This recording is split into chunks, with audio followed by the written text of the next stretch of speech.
All right, good afternoon, everybody. Welcome to the North Carolina Museum of Art. My name is Ollie Wagner. I'm the Studio Programs Manager. Before we get started, I just want to make a few quick announcements. I want to let everyone know that I'm going to be, or I am recording this. And so I will send everyone who is registered for this class out a link where you guys can access the class later on via our YouTube channel. If you guys have any questions during this webinar, if you guys look below to the all the symbols at the bottom of your screen, you'll see one that says Q&A. That's where you guys can enter any questions that you guys might have. Because this is a webinar, you guys aren't going to be allowed to jump in and speak. All right, so let me introduce today's guest. Today we have Ivana Milojevic Beck. I'm super excited to have her here. She was the recipient of the International Sculpture Center Contemporary Sculpture Award in 2016. She was featured in October's issue of Sculpture magazine. She's one of my favorite Raleigh, North Carolina sculptors, and I'm happy to have her here to talk about her work and to show us her sculpture process. Ivana, are you ready? Yes, I am. Thank you. Hello, everyone. Although I cannot see anyone but Oliver and my friend Kiki Farish. As Oliver said, my name is Ivana Milojevic Beck, and I'm originally from Serbia. And today I will be showing you part of my process of making molds for my sculptures. And I would like to start my presentation right now.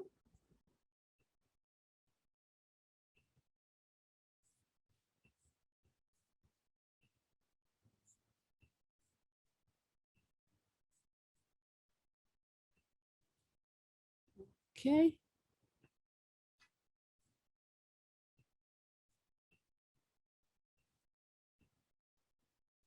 Okay, here we go. I hope you can all see this.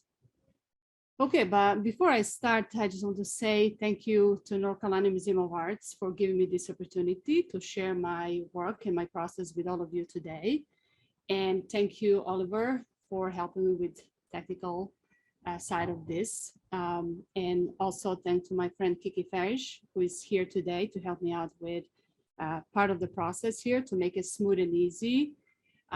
This is potentially challenging since we're doing outside and we have a lot of moving parts. So just bear with me when I shift the camera and when I do other things as well. Okay, so let's start. I just want to show you a little bit of my background, where I started before I came to this point. So this is just me playing in my backyard with bricks and trying to do different arrangements and see different possibilities. And so you can imagine individual brick is relatively light, but when you start shifting many, many bricks around your backyard, it gets a little bit heavy in your back. So this is just the beginning. Again, me playing in my backyard. And so here are a few sketches. And even early on, before I committed to working with brick, I really wanted to see brick as something flexible. And to me, brick is symbolic of home. So because I live now in America and I moved here 20 years ago, I felt that I was sort of stuck between the two places, between Serbia and America. That's how I felt my body being between these two places. So I think partially in this flexibility of the body between two places, I think it kind of reflected in me wanting to make brick more mobile and more flexible. So here are some other sketches as well. And you can see here, again, playing with different possibilities. Of course, on paper, everything is much easier. But once when you start making it, it becomes totally different thing with many different challenges. So at the beginning, when I was working with brick, and this is my studio at the UNC Greensboro, when I was in the master's program there. So when I was really looking into my, that's a 2-year program, I really started experimenting with many different materials. But then I realized that I have done a lot of experimentation. And so I got familiar with many different materials and their possibilities.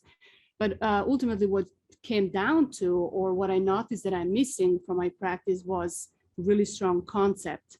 So I started reflecting on that and started thinking more about what is that I'm really emotionally connected to, what is very important in my life right now. And so I immediately started reflecting on my journey from Serbia to America.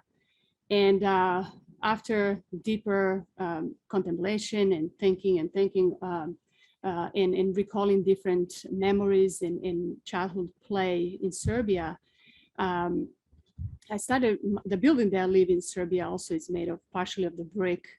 And so brick became symbolic of the place. And you will see later in my sculptures that I use typically 2 bricks.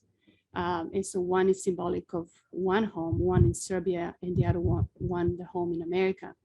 But I also very much struggled with the form of the brick itself, meaning that, you know, brick already comes in predetermined color, although there are variations within each brick, but color is very specific and the form is also very specific. So how do I always thought that I need to change it in some way, until later when I finally accepted brick the way it is.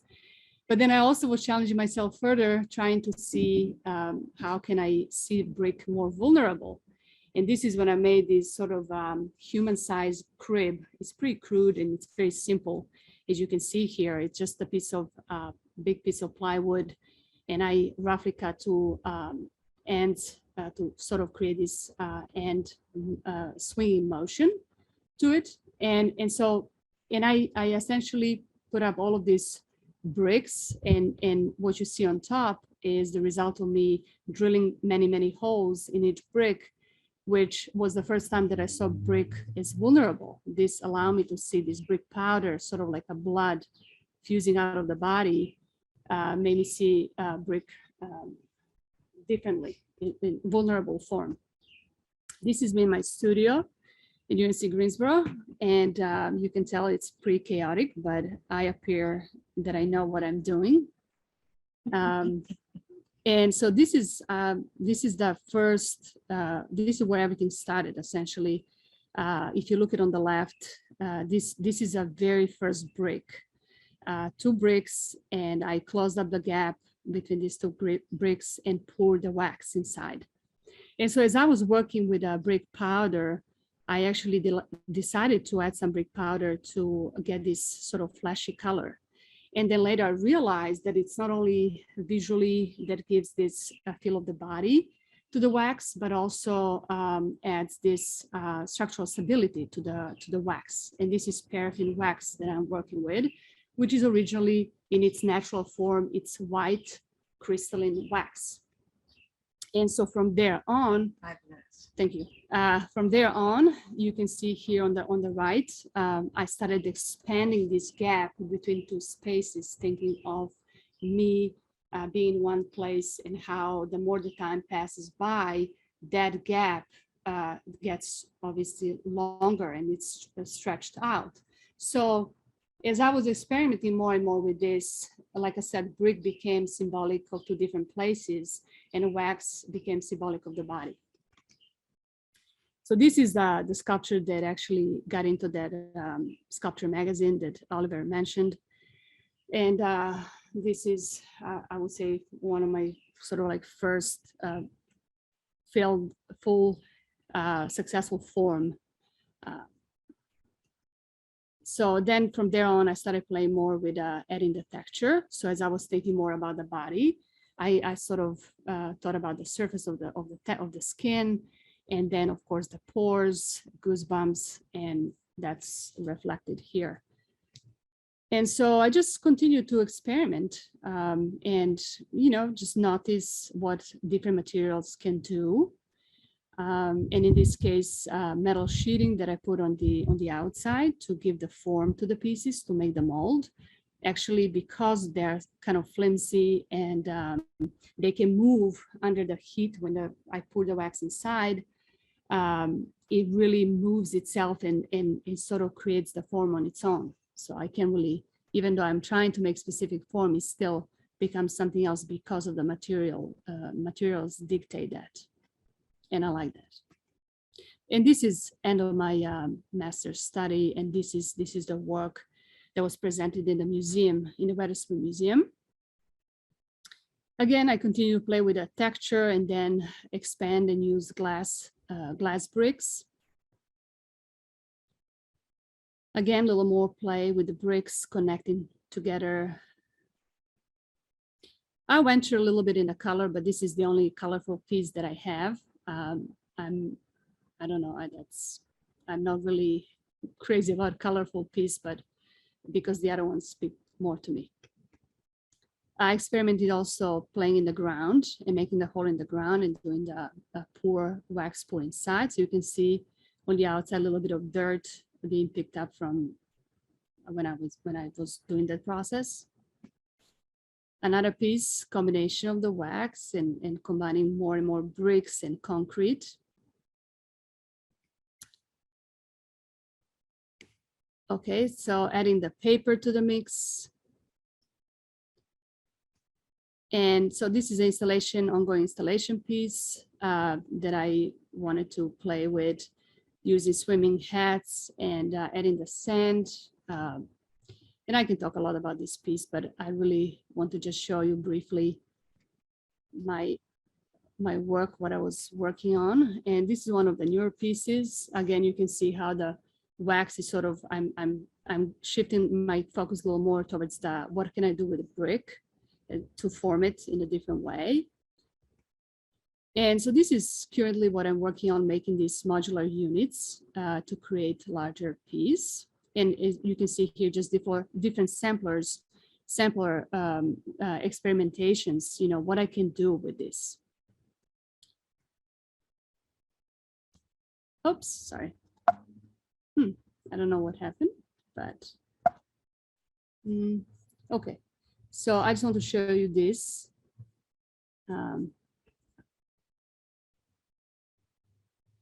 Yes. So this is what I'm working on right now too.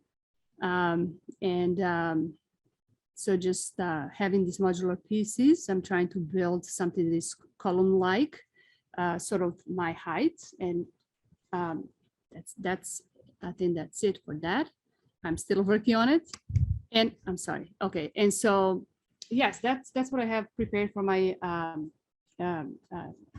my work part slideshow. And here's just information if you want to find out more about my work. You can go on my website and or check out the Instagram. And I'm also at CMAC Gallery downtown if you want to see works in person. And again, I just want to thank everyone for being here today and investing 1 hour of your time to see my process. Okay, so we are back here in the main room. So now this is the way I would like to do this. I'm going to proceed and show you step by step how I make my sculptures. And like I said, bear with me because I have to hook up the camera so that you can see better the process. And so just in a second here. Okay, so before I go on, I just want to say also, please, if you have any questions, put them in the Q&A. You will see on the bottom. I think Oliver already mentioned that. And please feel free to interrupt during the process. Okay.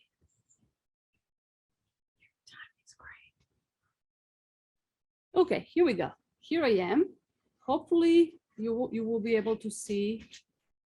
I know you can answer. Actually, you could leave a message, but you don't have to. All right, so you can see what I have here. Here are my hands. So pretty much these are the materials that I work. It's a combination of obviously natural materials. Brick comes out from earth and then goes to the process of firing and getting stronger from its malleable state. And then I have also many items here you see we use in the kitchen as well. Well, this is a rubberized rubber mat essentially that I will be using as a texture. So that's something that is going to be here, and I will show you that in a second. Also, what I do is I use, as I mentioned, this is my plastic bag that I collect my brick powder. So every time I cut a hole in the brick, I collect that powder so that I can later add to my wax. I use paraffin wax, and as I mentioned already, here's a little chunk. It's white crystalline wax, and it melts between 120 to 150, 60 Fahrenheit. And I typically like to start it low when I melt this because I don't like fumes being generated. The other thing that I use for this process is this steel wire. Yes, thank you. Threaded wire. And so this is now obviously straight, but when I make my molds, I curl this wire. And sometimes I use to begin curling process, I use my knee, and I don't recommend this, but so, and then I have a little thing here on the side that you can see right now that is helping me with just bending this further.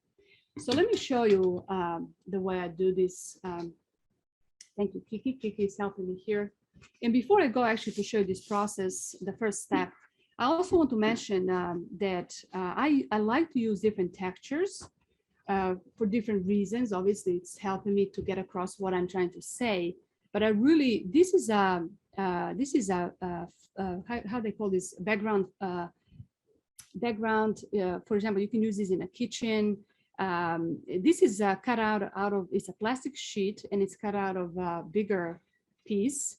And typically, you would also see this on the in the bars, you know, like around the bar.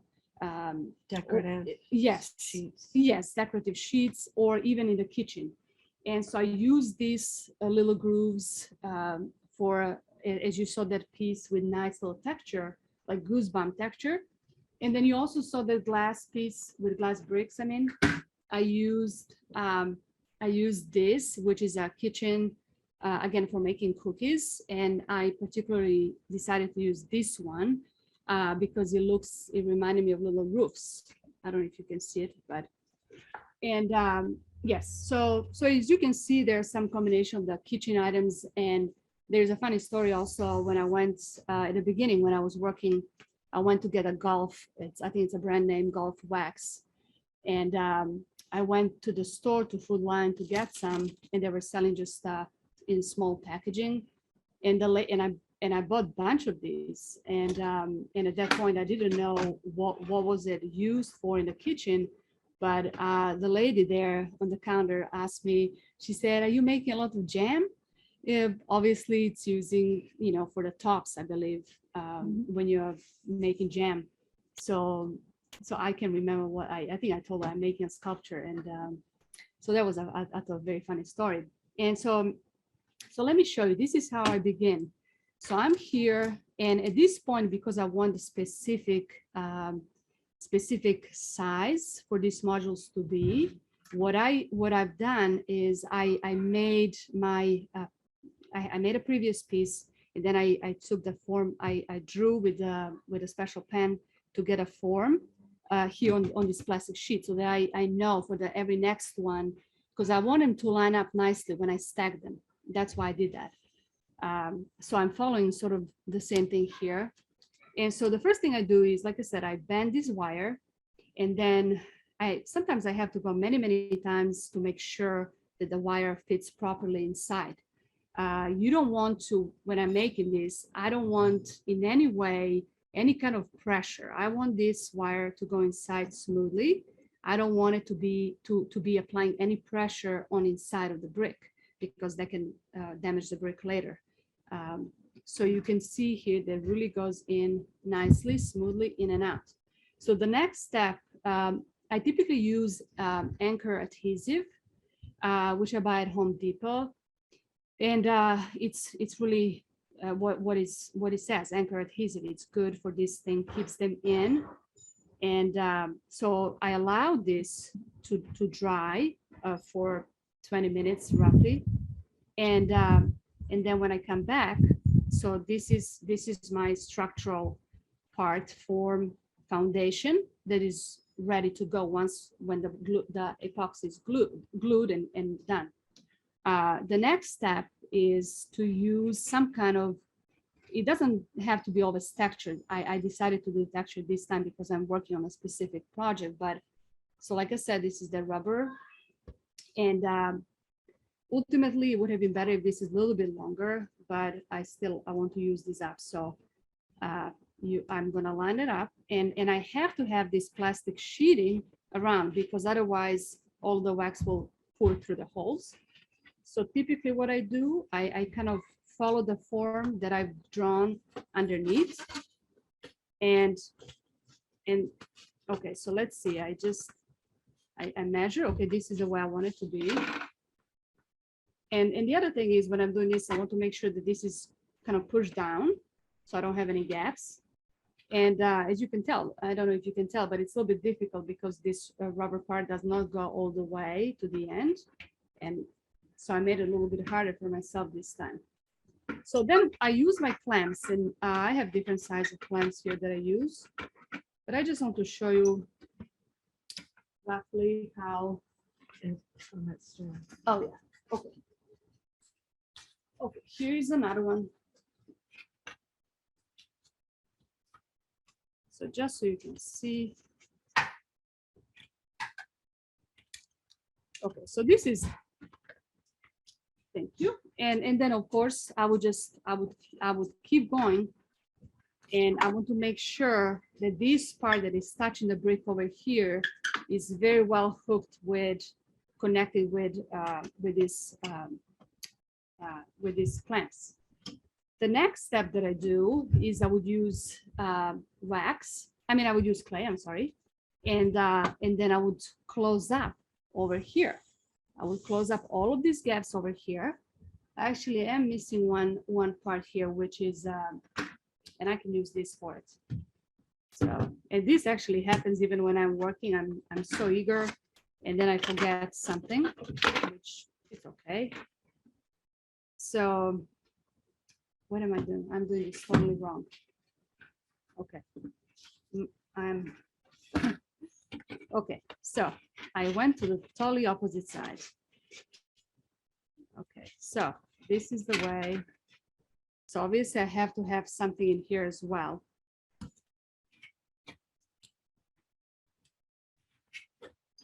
I hope you can see what I'm doing.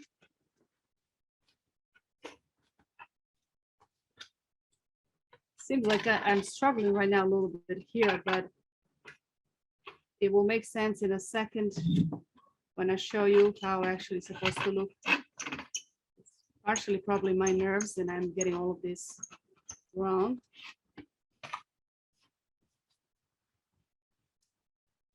Okay.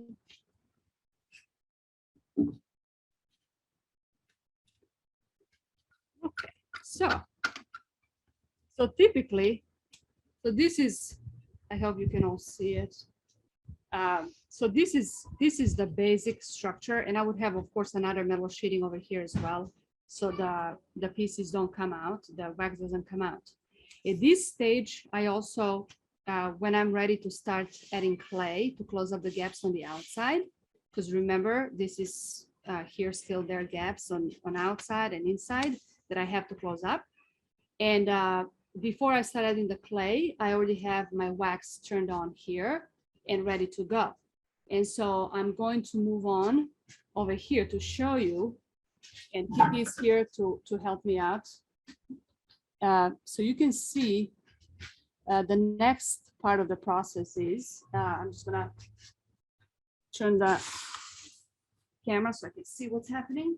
So you can see here that I have wax already warming up. Sometimes I feel like a witch standing here. I just need my hat. You have it. I already have, I'm actually reusing my wax right now. So I already did add pulverized brick, but I can always add a little more later. So my wax is ready, and I'm gonna leave it there. Here's my clay. And so here is professionally done process. Okay, let me just turn this a little better. Okay, so I hope you can see. So just a little while ago, I prepped this. So because this takes time, it takes 20 minutes, 25 minutes for this to really, push the clay in to make sure that everything is closed up. I'm gonna rotate a little bit so you can see. So it's clay is all around, okay? So, okay. So even though I think that everything is okay, it might not be. So be prepared. Accidents happen, and in the past, I did have an instant that wax was leaking out. Actually, for the past two of these, even though I thought that all of the gaps are closed in, I still had a little bit of leakage. But what I like to do, and that's what I'm going to do right now, I'm gonna get a chunk of clay and get it ready. Okay, so I'm just gonna get it ready in case the worst thing happened, which is not the worst thing, it's just part of the process, and it's fine. So, okay. I just, not that I'm anticipating anything bad happening, but again, I would like to be prepared. Okay, so hopefully I will not need this, but I just want you to see I have them ready over here. So the next step is to pour the wax. And as I just said, I'm the most nervous about this because, the worst thing that can happen, again, it's wax leaking out, so on. But You want to come back here? sure, yeah. Kiki's pointing out some good things here. I think I'm just maybe too distracted and thinking this would be okay like this. Okay. So I'm just stirring a little more. Thank you. I'm stirring my wax right now here, just making sure because obviously the brick powder is heavier and it falls down. So, and it's interesting actually when I make this, it's really cool to see how and again I can control this and I like that about it. When I start pouring, and then later when it dries, you have this beautiful gradation, this value change where the brick settles down, the heaviest part is on the bottom, and then you have this nice kind of gradation of color. So, and again, it really depends on each piece, how it comes out. So let's see. So you have another tool from the kitchen, the Uh, y- yogurt canister. yes, yogurt canister. So I'm pouring this right now. Okay, so the first thing that I do is what I'm looking for. Let me just see if I can get the camera maybe a little bit closer. Do you want to use my phone? Yeah, I think, let me just see. See that? Oh yeah, they can see it, yeah. Well, I hope you can see it, what is happening. Let me just, maybe this is good. Okay, I'm just gonna leave it here because getting closer, I'm not sure. Okay, so what I'm looking for right now is the movement of the wax. And I'm actually looking for the bubbles because bubbles tell me that there is a, possible air somewhere and the wax is finding a way out. And I don't want that to happen. So far, so good. I don't see any bubbles. So I'm going to proceed with pouring second.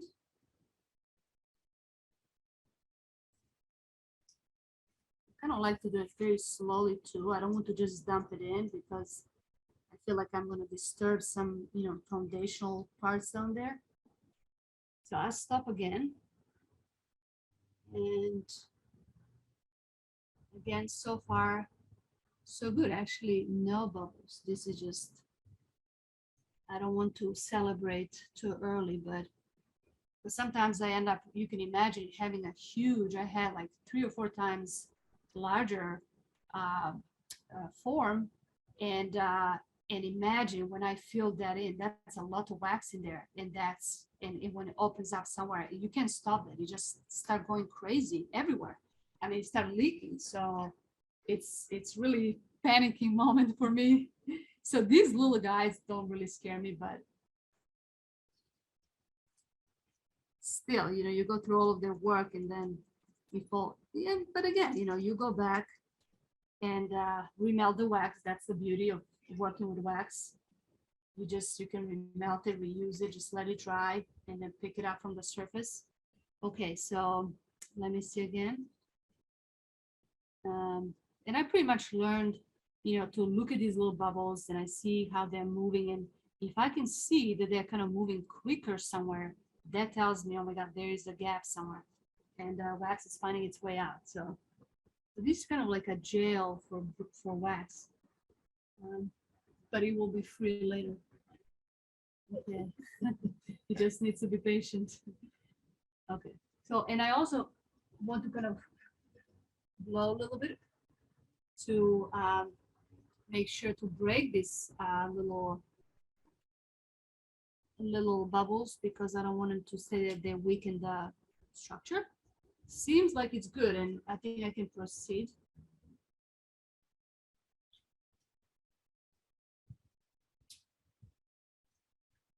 Sometimes what I also like is, because I'm working here on the ground and sometimes a leaf falls in and there's a little leaf over here. And I leave it there. I think I have one sculpture too where a little bug got smashed in and it's inside. Okay, so far so good. I'm really, it was about time for me to learn this process and do it right. Okay.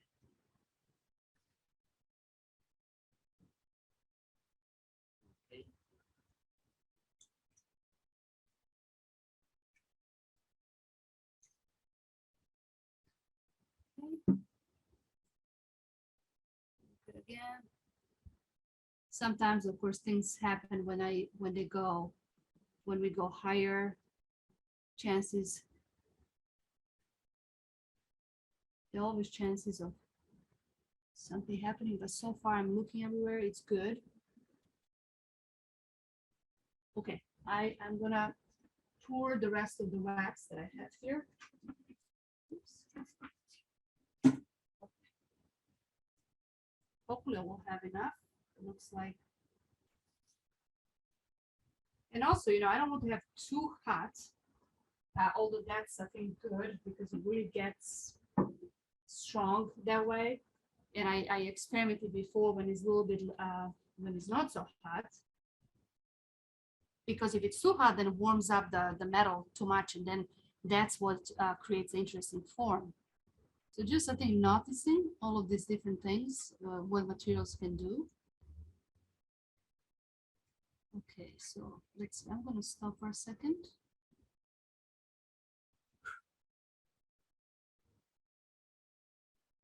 So this is, okay, I see there is a possibility over there, they might start leaking, maybe. Let me just see.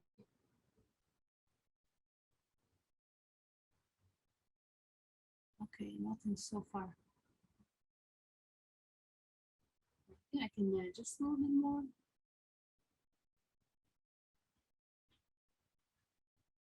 Okay. So I think that's it. This is the final part. I still see some movement. It's wax is settling.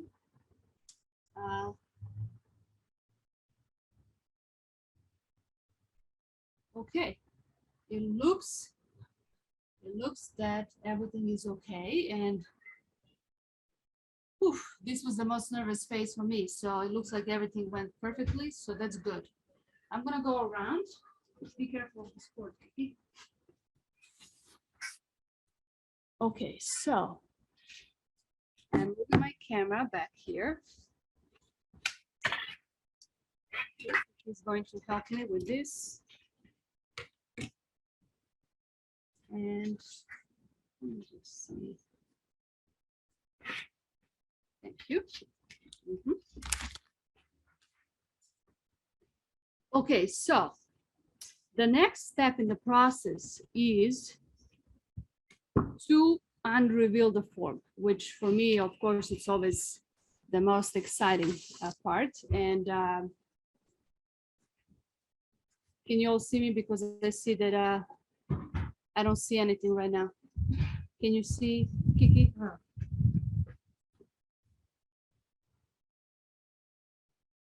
I don't see my picture. That's why I just want to make sure that To the camera. everything should be fine. Because it was on your camera. Yeah, yeah. I don't know what happened. Oliver, maybe if you can assist us, I don't know. Why did I disappear? Or my picture Sure, let me look. start video. Maybe let me just see. Maybe just oh yeah, okay. So let me just unhook this and then I'm gonna hook it again and see if it shows up here.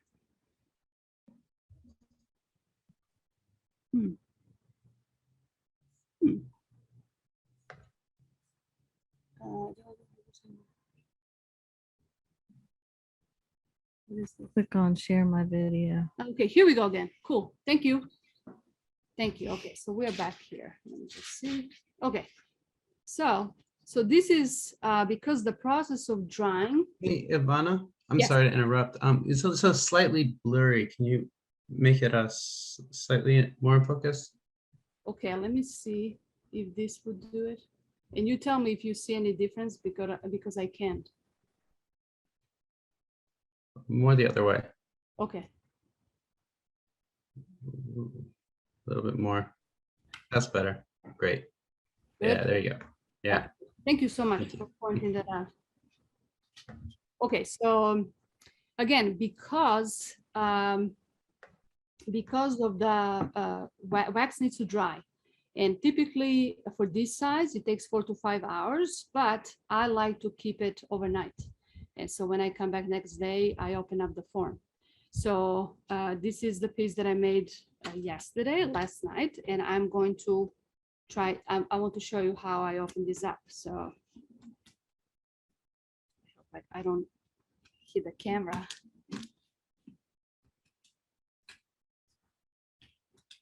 Maybe.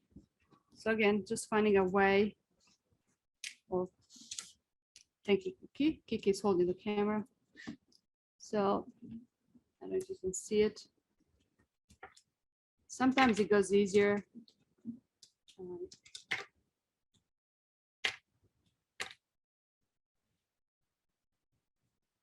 Sometimes it just the angle of my hand and pulling this, it makes it easier sometimes to put it down. And I'm trying not to push too much on the form, although it's not that sensitive. I really apply a lot of pressure, as you can see. Maybe it's better to turn the other way. But I'm trying to make sure that you also see what I'm doing. And so I'm essentially putting my hands in these grooves, which is helpful, so I can get a good grip, so that I can actually pull this.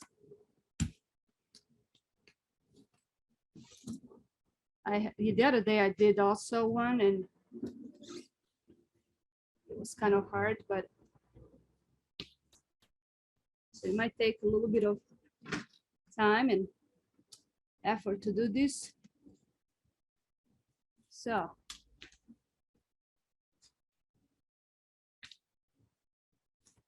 I hope you can see. Just see. Typically, the hardest it is at the beginning because I'm just breaking the first. I need to start. It always gets easier. At least I hope it's going to get easier.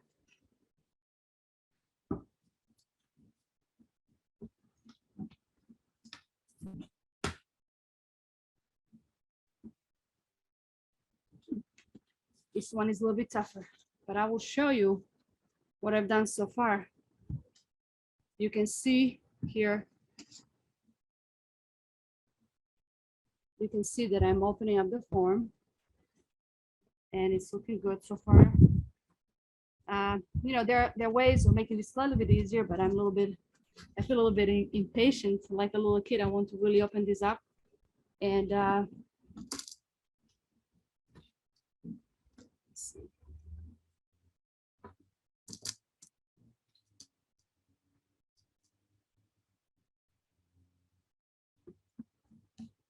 I might need to help myself out with a tool.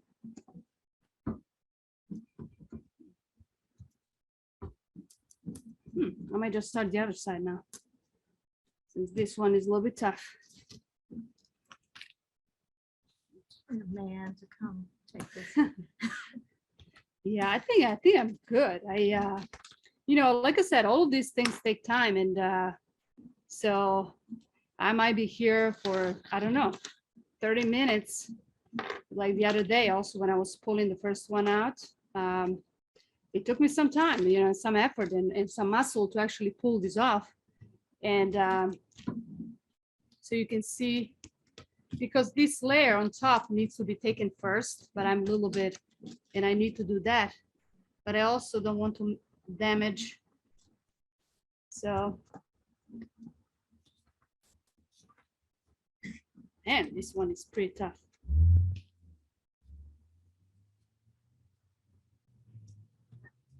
Because it's so cold. Maybe, not sure. It's pretty, it's stuck really good. It will come out. Yeah, I just need to use a tool that would kind of break this outer layer. And I want to show you. So you can see that plastic sheeting that comes on top of the rubber part, what it does. So it creates additional layer over here. And that's the part that is, well, that's why it's a little bit tough. So I want to preserve these little circles that you see that gives me nice little texture. You can see what starts to happen here. And then here as well, there are parts you can see that they're coming out. And because, again, we are here virtually, and I'm not going to be able to open this up just so that I can open. I want to show you the one that I made the other day and how that came out. And let me see. Oh, here it is. So after maybe 30 or 40 minutes of playing with this is how it came out. And as you can see that what I was talking about, the color, the gradation here. So you can see how the brick powder settled down, and then how slowly you can see nice little gradation. It gets the lighter up here on the top. But yeah, that is the whole process. And I will be playing with this more and seeing what I can do with them. I don't know if how I will be placing them. The idea was to actually have many of these and then line them one on top of each other. But now the more I work with them, the more ideas I get.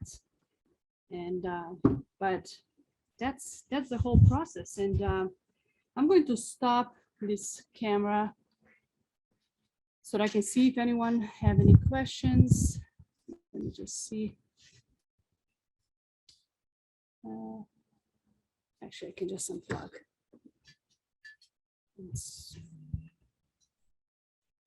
Okay.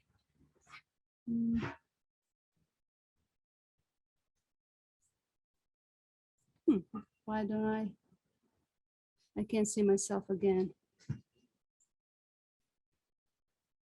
Yeah, Oliver, I don't know what I did wrong again, but okay. Let me see. Maybe it will work now. Oh, here I am. Okay. Well, suddenly it got much warmer over here. I have layers of clothes. I anticipated pretty cold day. Plus I was nervous and I was very cold additionally.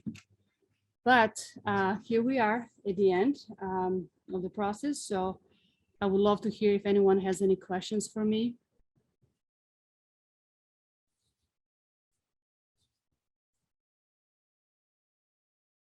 Anyone, anything?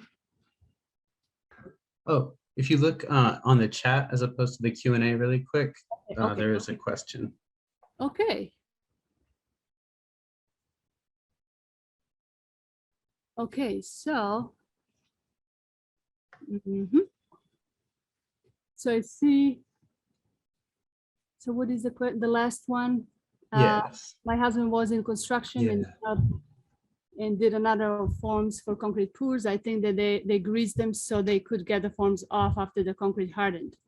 What do you think of that as a way to get them off? Yes, thank you for pointing that out. I was in Home Depot yesterday and I got that little, I don't know where I put it, but a little can of, what is it, WD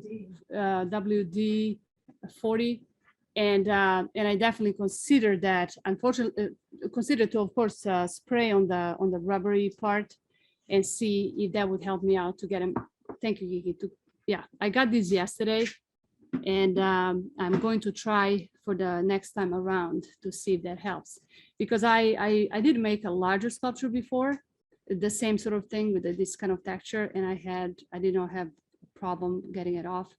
But if I can take it easier and preserve the form even better, the textural part, I'm definitely going to try that. So thank you for pointing that out.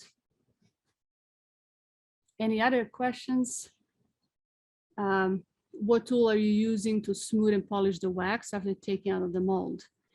Okay, so typically if I make them just smooth, so just using the regular sheeting, then I don't really do anything. I leave the form the way it is. Typically, it's very, very smooth, so it doesn't really need anything. I play a little bit with, if there's a little bit of wax over the bricks, I clean that up. I clean some lines, but in general, I try not to mess with the form, original form that comes out.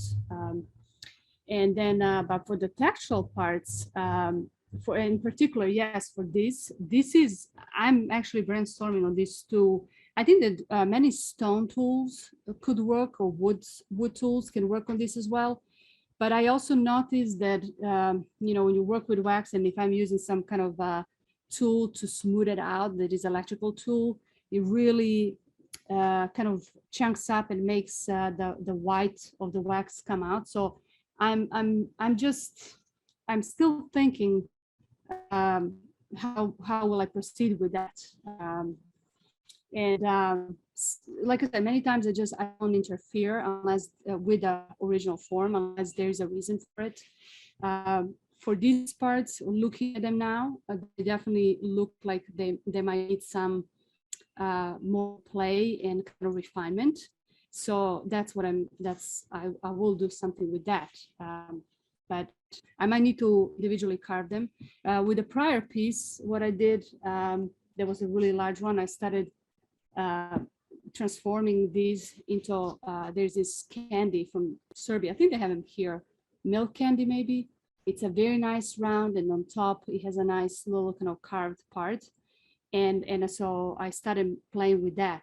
So, but there was there's a lot to work on. I mean, each individual are looking like candy, and but that was also very, very good question. Why did you decide to use wax as opposed to other substances?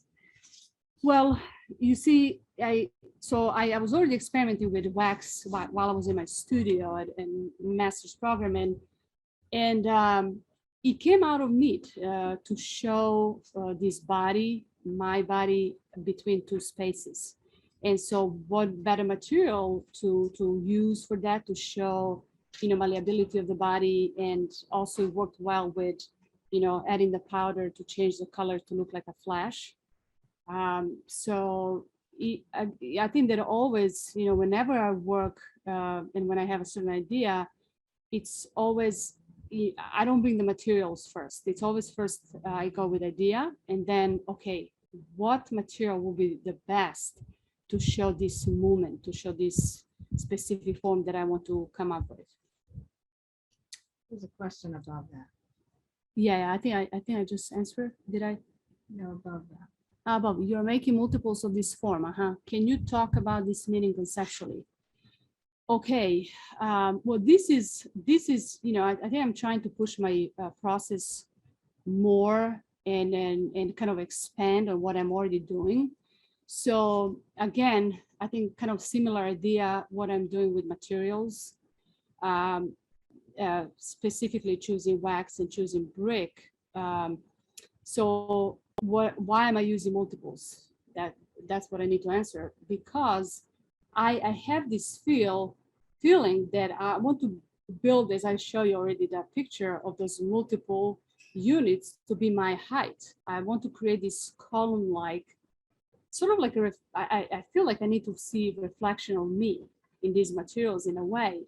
And so brainstorming and thinking of different ways of how to do this with the process that I'm already working on, like making these molds, that was the idea that came up with. I'm not saying that that's the best idea right now, but that's what I'm going with that, and I'll see where that will take me.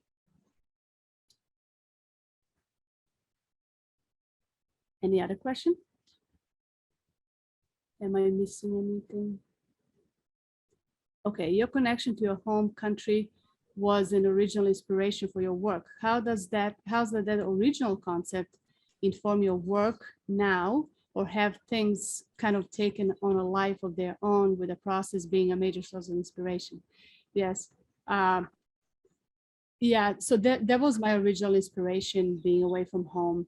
And I mean, it's part of life. So it's for me, whenever I feel that I will move from that, or when I feel the change, then that will be reflected in materials, I mean, in art as well.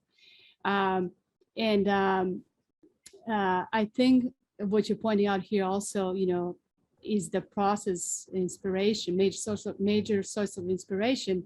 You know, sometimes, many times actually, this experimentation and playing with these materials really takes me, it is a big source of inspiration. So I think it's half and half, because I really, like I said at the beginning, I really had a lot of inspiration to work with materials and explore and learn about them, about their history, about their physical possibilities, and you know, and then but a concept was missing. So now I think they're 50-50. Concept is good and it's still there, and then also these materials that I love to work with are also there too. So there's a dialogue between the two, definitely. I also have a question in that question. Okay, let me see. Oliver, okay, I see. Oh, just open up the real Q. I can read it to you.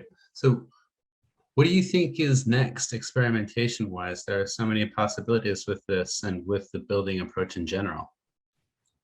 Yeah, that is kind of, it's hard to say, you know, I'm just happy to be here every day and just, you know, show up in the studio. That's the number one thing in order for things to happen.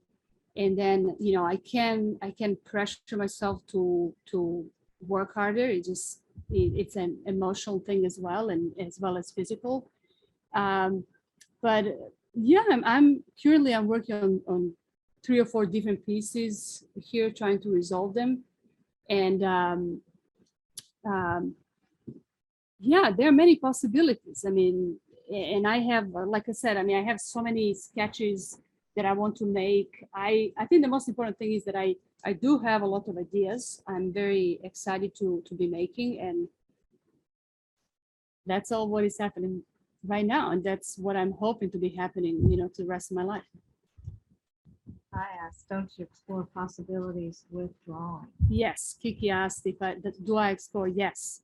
So there might be another webinar, you know, showing the drawings. Yes, drawings became really important part of the process.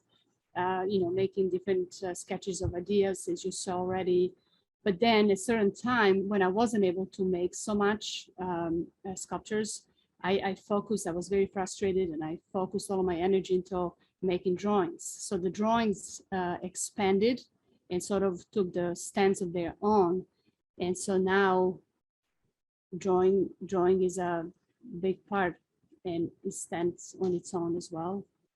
So yeah. I'm looking at this piece right here, the broken brick. How did you accept using that? Yeah, so she's asking me about this brick, and you can see that this is a little bit uneven. It's smaller. Thank you for pointing it out, because you know, this was the whole brick. I typically take the whole brick and then split it in half, and you know, then make the structure.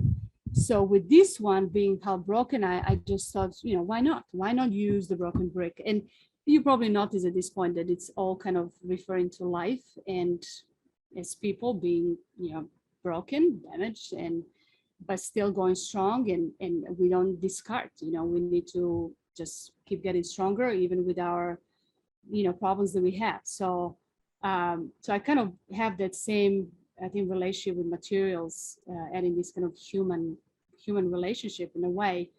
And so that's why I decided to use it, Kiki. And then it's interesting, I'm so happy you point this out, because now this gave me another idea.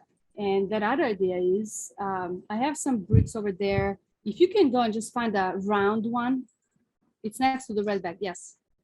No, the other round, next to the red bag. Yeah. Yes. So this gave me actually idea. Thank you. So I've done this before. This is, carved brick. So my next idea is, so what if I purposely shift and have one piece like this size and the other one is smaller, so the wax would kind of get longer. So the idea that I suddenly had was, and I don't know if you're going to be able to see this, but sort of like, oh, you're not going to be able to see. I don't know if I will be able to show you what I mean. Like this, and then this possibly coming, so the rounder shape, I don't know if you can see, so it kind of becomes almost, again, a human head, actually towards down, yeah. And so like that, something like that. So now I have this idea of incorporating not just a regular brick cutting half, but also rounder shape. And this would kind of give even more kind of like leaning on the head. I don't know, that's what I see when I look at this. Oh yeah, so Kiki brought this to just part of another piece that I was carving, but it's a lot to carve the brick. And okay, are there any other questions?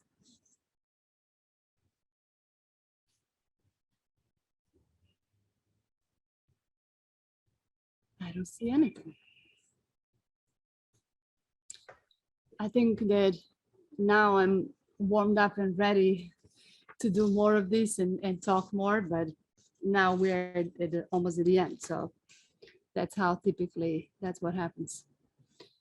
But again, I want to thank everyone for spending 1 hour of their time here today. I really enjoyed this, and it's a different experience sharing this on virtually, and it just makes me more aware of myself and the way I talk and present. So I'm very happy that I had a chance to do this today.